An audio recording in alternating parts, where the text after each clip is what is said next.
Баршаңызға сәлем достар. Бүгін біз дәмі балмұздақ секілді өте дәмді оп-оңай балды торт дайындаймыз.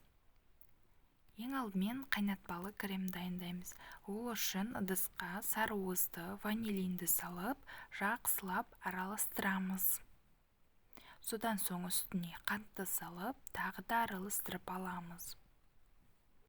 Содан соң үстіне кішкене сүт құйып, жақсылап араластырамыз.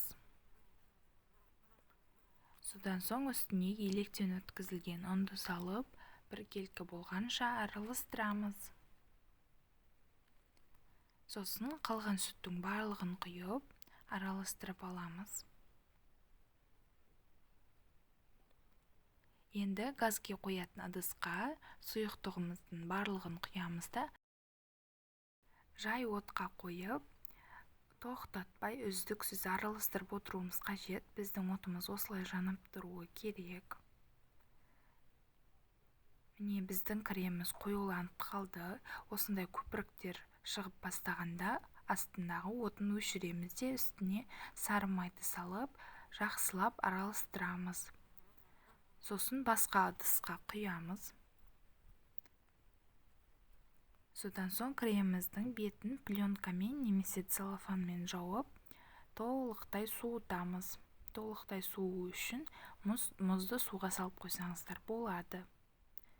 Енді корждарын дайындаймыз. Ол үшін ыдысқа жұмыртқаны, қантты салып, аппақ болғанша миксермен араластырамыз. Тура осындай масса пайда болғаннан соң үстіне сұйық балды салып, жақсылап миксермен араластырып аламыз.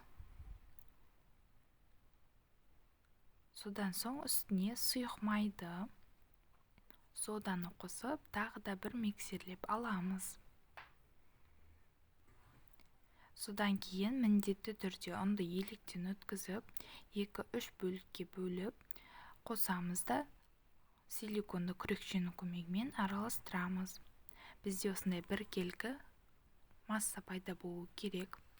Енді пергаментке 22 диаметрлі етіп кальцоны қоямыз да, 3-4 қасық қамырымызды саламыз да, біркелкі етіп жаямыз.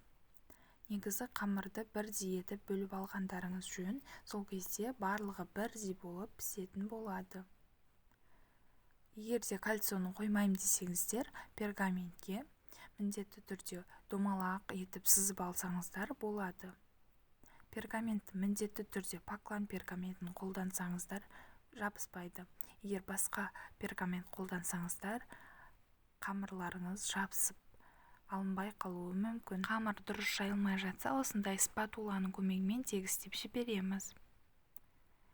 Корждарымызды 180 градуста қызып тұрған пеште 10-15 минуттай пісіріп аламыз.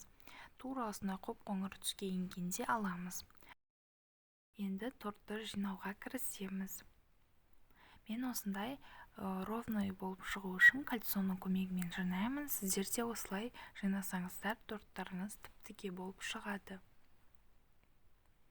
Кремді аямай қосуымыз қажет, өйткені бізде коржымыздың саны аз болып қалды.